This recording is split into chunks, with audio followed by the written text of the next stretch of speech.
Este texto que nós lemos de 1 Pedro, capítulo 2, de 1 a 10, ele é muito interessante, é muito precioso, porque Pedro, ele fala para a gente abandonar a malícia, o engano, o fingimento, hipocrisia, inveja, murmuração, as coisas do homem natural, e desejar afetuosamente, como meninos novamente nascidos, o leite, o alimento espiritual, para a gente crescer.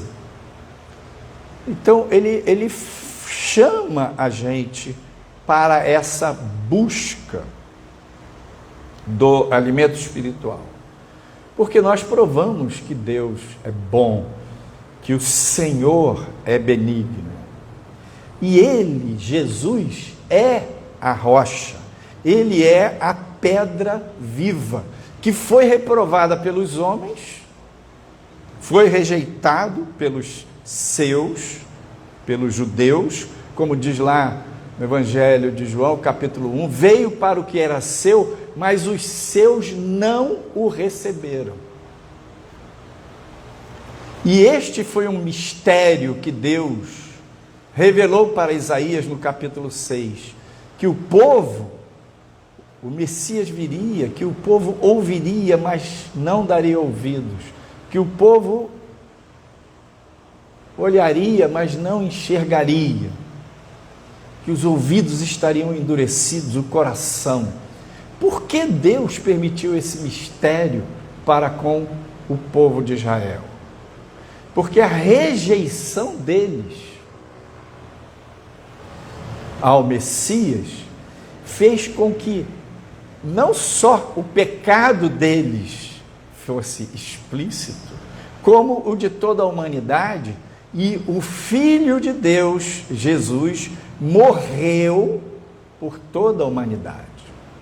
Ele não veio apenas para os judeus, ele veio para todo aquele que crê. E aí a salvação se estendeu a todos os gentios. Então Jesus, pedra viva, rocha de escândalo, rejeitada pelos homens, mas eleita e preciosa para Deus. E nós que aceitamos a Jesus Cristo como Senhor e Salvador da nossa vida, nos tornamos pedras vivas também, edificados como casa espiritual, templo do Senhor, sacerdócio santo. Para quê que Deus fez isso? Para a gente oferecer sacrifícios espirituais, agradáveis a Deus.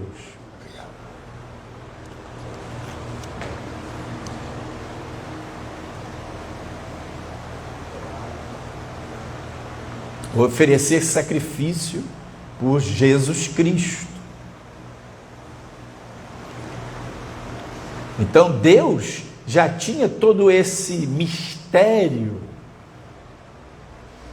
da vinda do Messias, da rejeição do Messias, da morte dele por toda a humanidade, desde a eternidade. Diz a palavra que Jesus é o Cordeiro de Deus que está morto desde a fundação do mundo. Isso já estava determinado pelo Pai.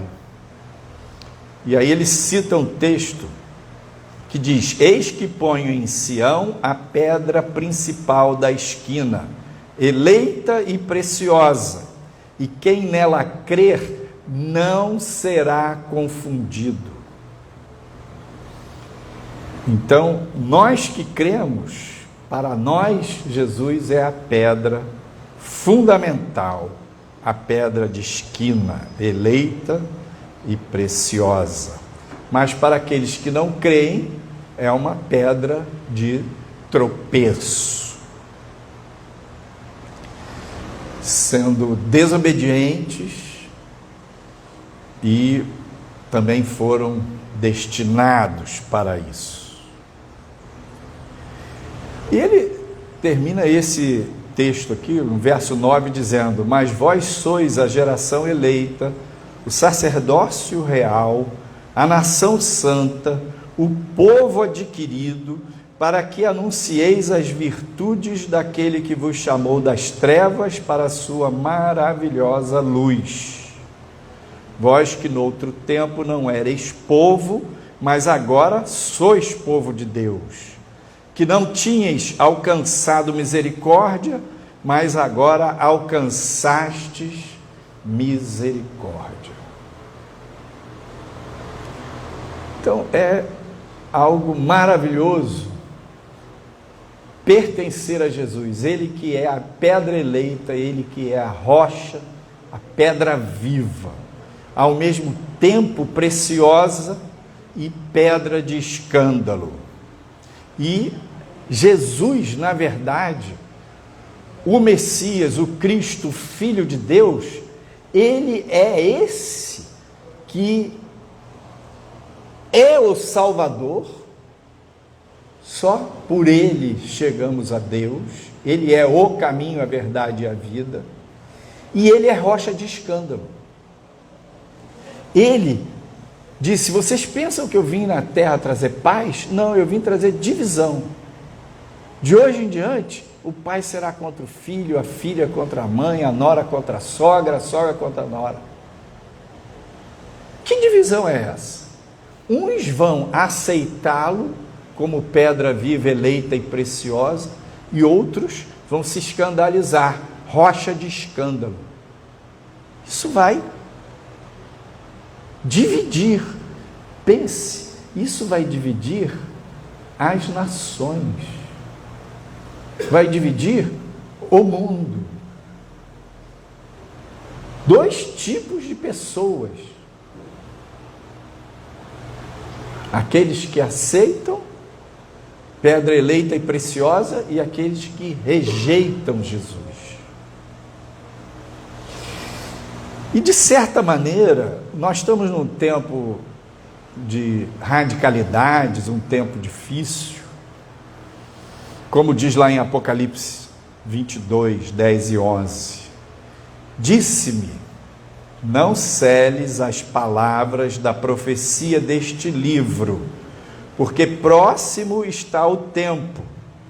Quem é injusto, seja injusto ainda, e quem é sujo, seja sujo ainda, e quem é justo, seja justificado ainda, e quem é santo, seja santificado ainda. Aqui em Apocalipse, então, está falando de pessoas serem justas e se santificarem, e pessoas injustas e praticarem imundície. Então, esta é uma realidade do mundo. O mundo vai caminhar para essa polarização. E qual vai ser o fundamento? Qual vai ser o divisor de águas? O que vai provocar essa polarização? O Filho de Deus, Jesus Cristo.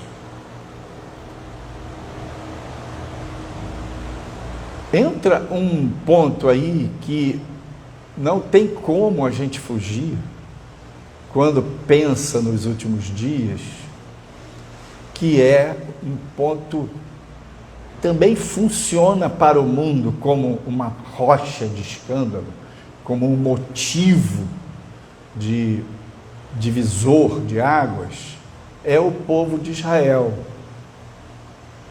A nação de Israel é muito diferente, é muito estranha, é muito fora da curva.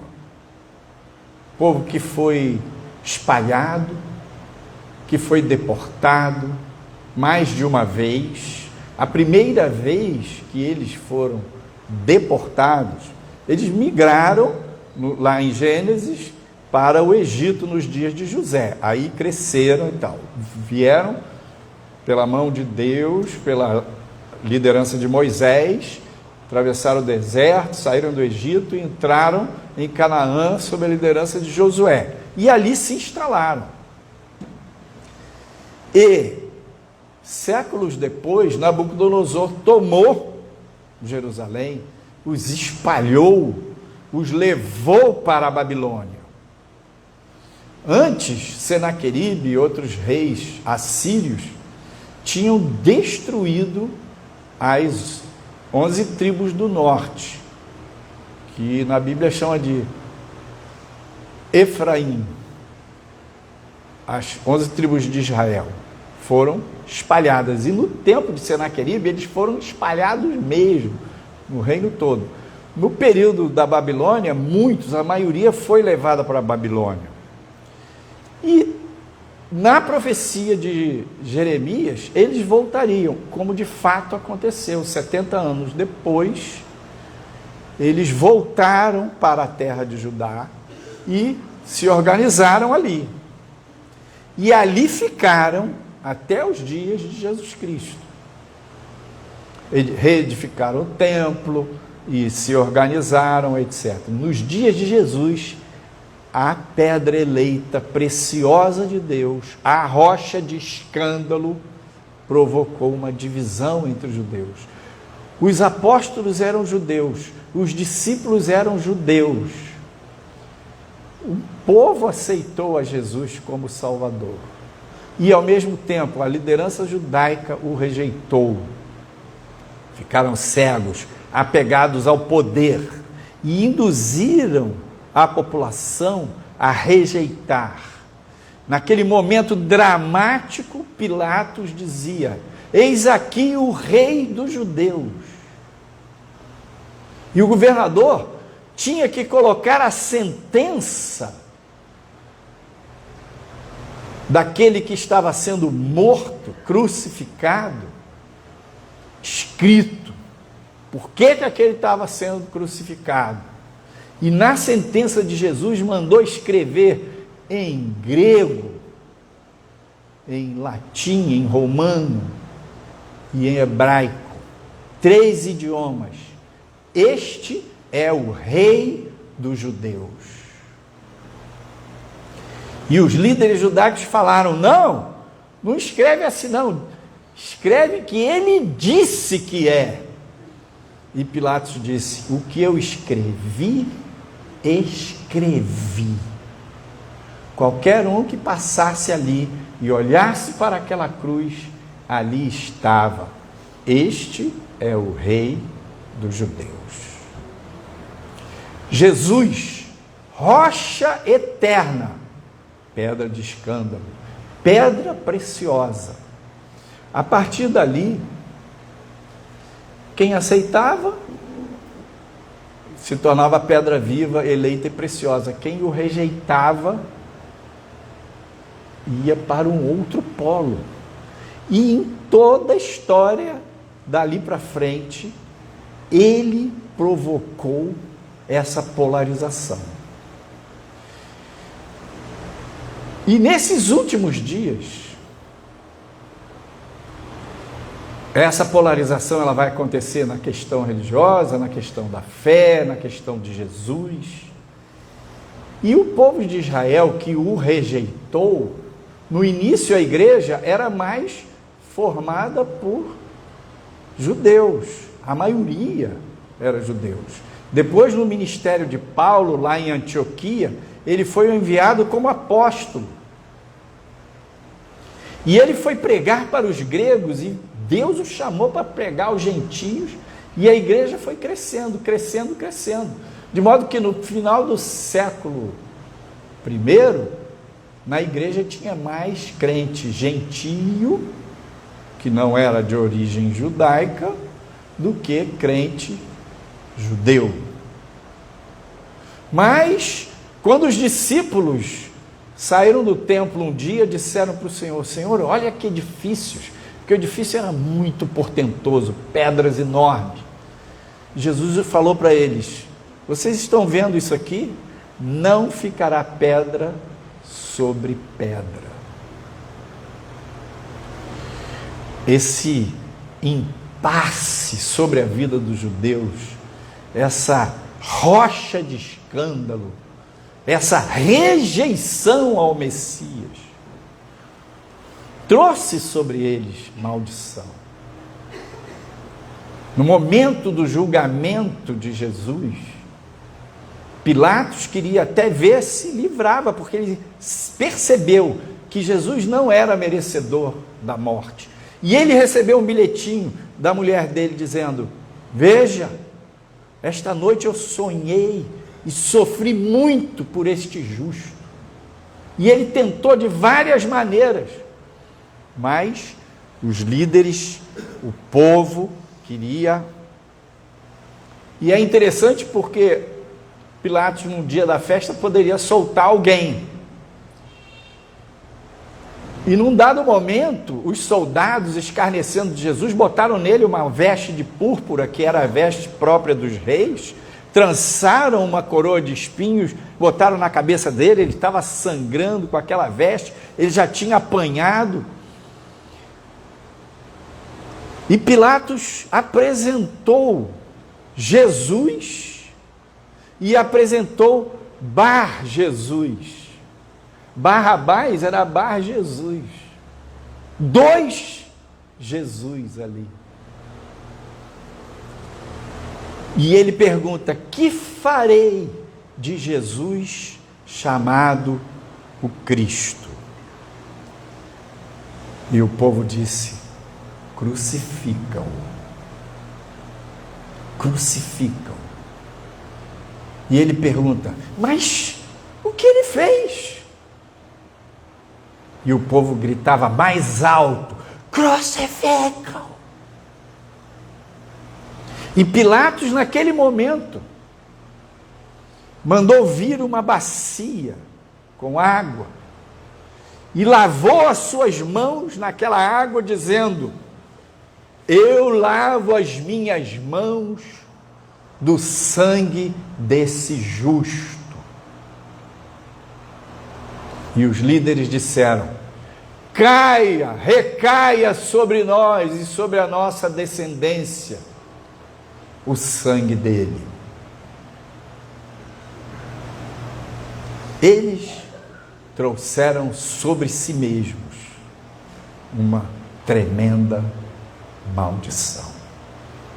Recaia sobre nós o sangue desse justo.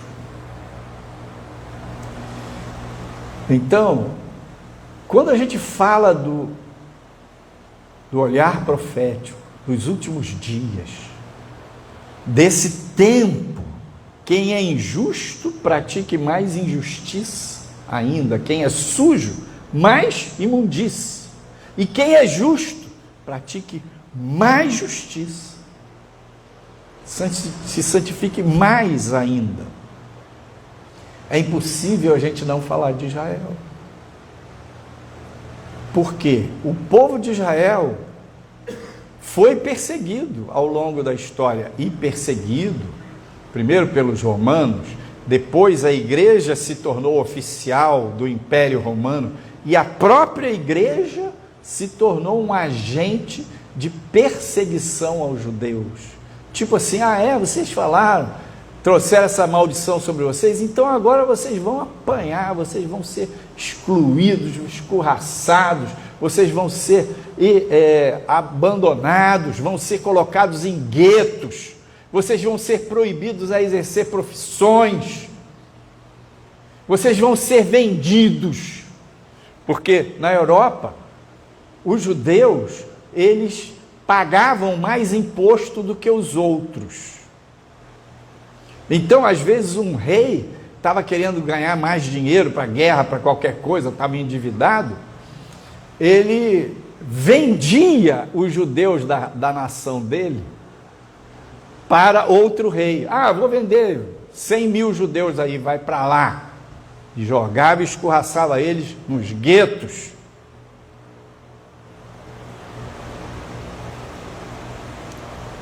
Tudo isso os cristãos participaram. Tudo isso a igreja fomentou. E o mal, Satanás, odeia os judeus. Por quê? Porque eles são o povo de Deus. Porque sobre eles está ainda a promessa de Deus feita a Abraão: abençoarei os que te abençoarem, amaldiçoarei os que te amaldiçoarem. E eu creio que parte do sofrimento, do problema, da impotência, da miséria, do pecado da igreja tem a ver com essa maldição também que a igreja trouxe sobre si de ser injusta, perseguidora, com mão pesada demais contra o povo de Israel.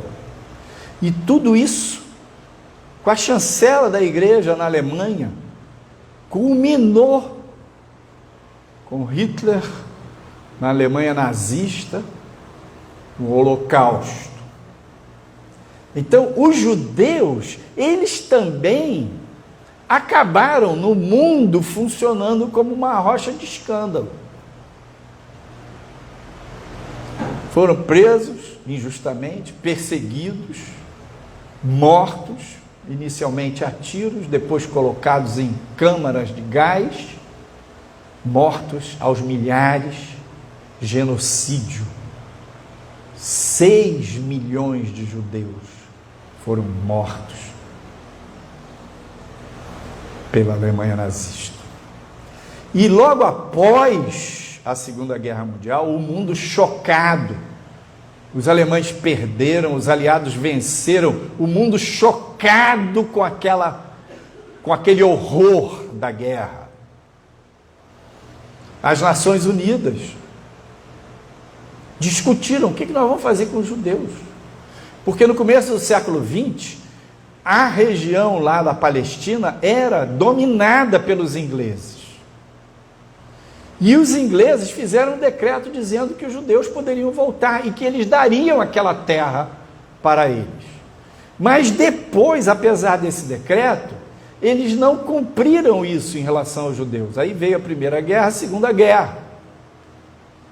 Mas nesse meio tempo os judeus foram comprando terras lá. Não era uma coisa oficial, não tinha milhões de judeus sendo deslocados para lá, eles foram comprando terra, comprando terra, comprando terra.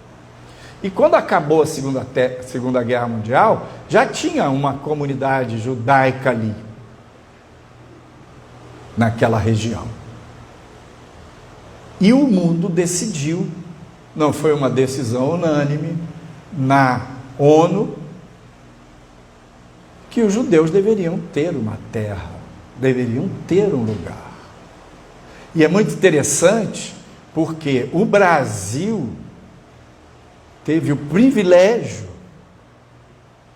de, naquela reunião da ONU, quem presidia aquela reunião, que decidiu se os judeus teriam a terra ou não, foi Oswaldo Aranha, diplomata brasileiro, e ele foi quem articulou, ele mobilizou, e ele foi decisivo, o voto dele foi decisivo para que o povo de Israel tivesse um lugar ali na Palestina.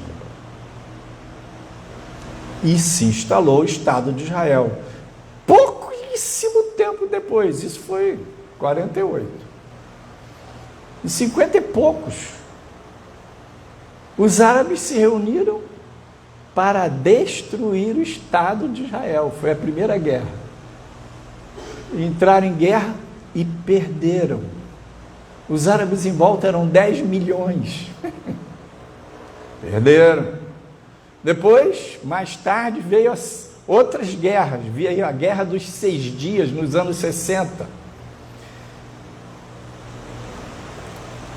E nessa o Egito, que era uma grande força, uma grande potência, a maior nação árabe, tomou uma volta lá no Sinai. Os judeus cercaram o exército egípcio, eles podiam matar e destruir completamente o exército egípcio. Israel conquistou metade da cidade de Jerusalém e eles, os árabes, se renderam, perderam a guerra, e dali para frente Israel passou a ter o domínio da cidade de Jerusalém. Metade. O domínio administrativo, o prefeito, digamos, de Jerusalém é judaico, mas tem um bairro que é árabe, muçulmano. E não teve mais jeito. Israel foi crescendo e vencendo, e se tornou ao mesmo tempo também esta rocha de escândalo, esse divisor de águas. E isso vai piorar no mundo. O antissemitismo vai voltar a florescer no mundo. E só haverá um grupo que vai apoiar os judeus: a Igreja do Senhor Jesus. A igreja que ama Deus, de Abraão, Isaque e Jacó. A igreja que ama a Bíblia, herança de Deus dada para a humanidade através do povo de Israel. A igreja aprende a amar o Deus de Israel. E a igreja está se arrependendo de ter cometido também aqueles pecados, de ter exagerado a sua mão contra o povo de Israel. E hoje os judeus contam com apoio político, ideológico, de quem? Dos Estados Unidos. Por quê? Nos Estados Unidos, quem apoia os judeus? Os crentes. A igreja do Senhor Jesus. A igreja de Jesus ama a Jesus, e Jesus era judeu, cumpriu toda a lei, nunca renegou a sua identidade judaica. Por isso, meus irmãos, nós devemos orar por Jerusalém. Nós devemos orar pela paz de Jerusalém, como diz o salmista. Nós devemos abençoar o povo de Israel. Nós precisamos ter essa compreensão. Não só Jesus, ele é a principal pedra de esquina, a rocha de escândalo, mas os descendentes de Abraão também no mundo funcionarão como esse divisor de águas. Então é meio tudo ou nada. E o Senhor chama a gente nação santa, sacerdócio real, geração eleita, povo adquirido. Você não era povo, mas agora é, por causa de Jesus. E no fim dos tempos, essa polarização que Apocalipse 22, 10 e 11 fala, ela vai levar as pessoas para um padrão de temor, de justiça, de santidade, ou um padrão de pecado, de rebelião, de ódio. Veja o que Paulo escreve em 2 Timóteo capítulo 3, de 1 a 5.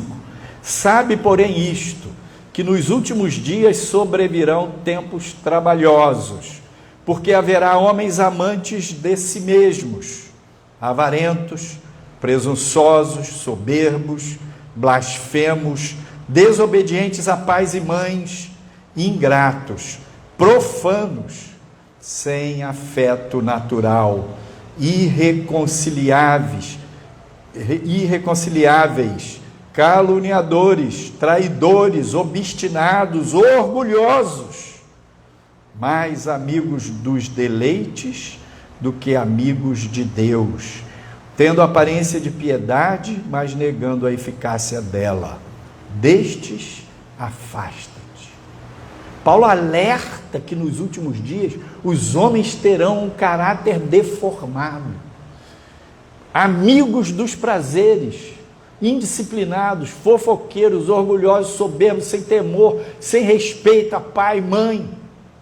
E a gente está vendo essa geração vindo aí, crescendo, com esses traços de caráter. Não existe mais essa de uma senhora chega num lugar, num ônibus, numa condução, e um jovem levanta para dar lugar. Existe um pouco, mas a maioria não. Lisete foi num lugar, tinha um jovem, gente boa. E ela foi fazer uma visita. E o jovem estava sentado na única cadeira que tinha no ambiente. E ali ficou. E ela passou a visita toda, 1h e tal, em pé. O cara nem para se tocar. Que tinha uma senhora de 70 anos, em pé. Meus queridos, isso vai piorar. Essa polarização do caráter deformado, gente orgulhosa, soberba, só quer se divertir, só pensa em si mesmo, avarento, presunçoso, blasfemos, sem afeto natural, irreconciliáveis, ingratos, profanos, sem respeito aos pais, aos mais velhos. É tudo que a gente está vendo.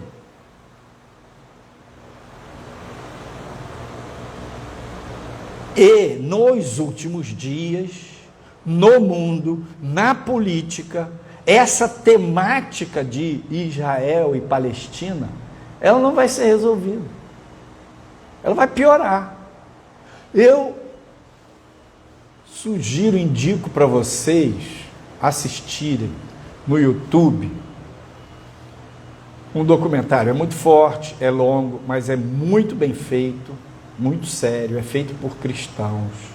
É um nível de qualidade de produção muito bom. Que é sobre esta guerra atual, esta situação atual do conflito lá no Oriente Médio. Chama From the River to the Sea. Desde o rio até o mar. Esta é uma frase que os líderes do movimento palestino falam repetidas vezes. Esse é uma afirmação, um axioma, é uma declaração de propósitos, em que eles dizem, ensinam e se propõem que desde o Rio Jordão até o mar, tudo seja da Palestina. Tudo seja comandado, dominado, território autônomo palestino. Significa varrer os judeus do mapa. Significa acabar com a nação de Israel. Significa o povo. É isso que o Irã propõe, bancando o Hamas, o Hezbollah, dando arma, dando treinamento. É isso. Nós precisamos enxergar isso. Isso é chocante? É. Isso é terrível? É. Mas nós não, como cristãos, filhos de Deus, que cremos na palavra de Deus, porque a palavra de Deus diz que o povo judeu pecou, mas diz que ele vai se arrepender. A palavra de Deus diz que o povo de Israel está sob disciplina, mas que as misericórdias do Senhor estão sobre ele. As promessas que Deus deu para Abraão estão sobre ele. E não somos nós que vamos amaldiçoá-los. Devemos, como igreja, nos arrepender do antisionismo, do antissemitismo. Antissemitismo é um movimento contrário à existência de judeu no mundo. É acabar, exterminar com os judeus. E antisionismo é um movimento contrário à nação de Israel lá naquela região. Cristão não deve ser nem antisionista, nem antissemita. Nós não vamos rezar nessa cartilha, soberbos, ingratos, profanos. Deus nos chamou para quê? Sermos pedras vivas. Você é uma pedra viva, fundamentada em quê? Na rocha eterna que é Jesus Cristo, Filho de Deus. E você, como pedra viva, é edificado. Você faz parte de um edifício. Você é templo do Altíssimo. Você é templo do Eterno. Conforme diz o Evangelho de João, o Pai, o Filho e o Espírito Santo vieram morar em você. O Senhor faz morada em você. Você é geração eleita. Povo santo, sacerdócio real, reino de sacerdotes, povo adquirido. Você foi comprado pelo sangue do Cordeiro. Você é propriedade de Deus, propriedade exclusiva de Deus. Nós não éramos povo, mas agora nós somos povo. Nós não tínhamos alcançado misericórdia, mas agora, em nome de Jesus, nós alcançamos misericórdia. E para que Ele chamou a gente, geração eleita, sacerdócio real, nação santa, propriedade exclusiva de Deus? Para quê? Vou ler aqui na nova versão Almeida atualizada, verso 9. Vocês, porém, são geração eleita, sacerdócio real, nação santa, povo de propriedade exclusiva de Deus, a fim de proclamar as virtudes daquele que os chamou das trevas para a sua maravilhosa luz. A fim de proclamar as virtudes. Na nova versão transformadora, esse finalzinho diz assim: assim vocês podem mostrar às pessoas como é admirável aquele que os chamou das trevas para a sua maravilhosa luz. Você é geração eleita? Sim. Eu vou perguntar: você é geração eleita? Sim. Você é pedra viva? É sacerdócio real? Sim. Você é nação santa? Sim. Você é povo adquirido, propriedade exclusiva de Deus? Sim. Aleluia, glória a Deus.